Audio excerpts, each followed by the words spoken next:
26 ოქტომბერს 19 საათზე რესპუბლიკის მოედნიდან პარლამენტამდე საპროტესტო მსვლელობა ჩაინიშნა. საპარლამენტო არჩევნებიდან 1 წლის თავზე მოქალაქეები აქციაზე შეიკრიბებიან. საერთო განცხადება ოპოზიციონერი პოლიტიკოსების ნაწილმა, სტუდენტებმა, არასამთავრობო ორგანიზაციებმა და პროევროპულ აქციაზე დაკავებულების ოჯახის წევრებმა გააკეთეს. თუ ამერიკას ომში წასვლა მოუწევს, ამ ომს მოვიგებთ ისე, როგორც არავის გაუკეთებია აქამდე. ჩვენ არ ვიქნებით პოლიტკორექტულები. მშვიდობა ძალით, სწორედ ეს არის მთავარი, განაცხადა ტრამპმა. მისი თქმით, ამერიკას საუკეთესო შეიარაღება აქვს, იარაღის დიდ ნაწილს კი სწორედ ისრაელს აძლევდნენ. ტრამპის თქმით, ამერიკამ 8 თვეში 8 ომი დაასრულა.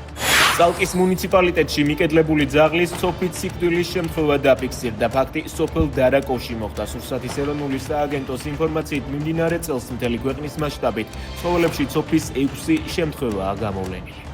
მუშებს, რომლებმაც ქარელის ნომერ 1 საჯარო სკოლა გაარემონტეს, ხელფასები არ მიუღიათ. ადგილობრივი გამოცემა მოზაიკას ინფორმაციით, დასაქმებულები დღეს სკოლასთან შეიკრიბნენ და ითხოვდნენ პასუხს, როდის აიღებდნენ 7 თვის ანაზღაურებას.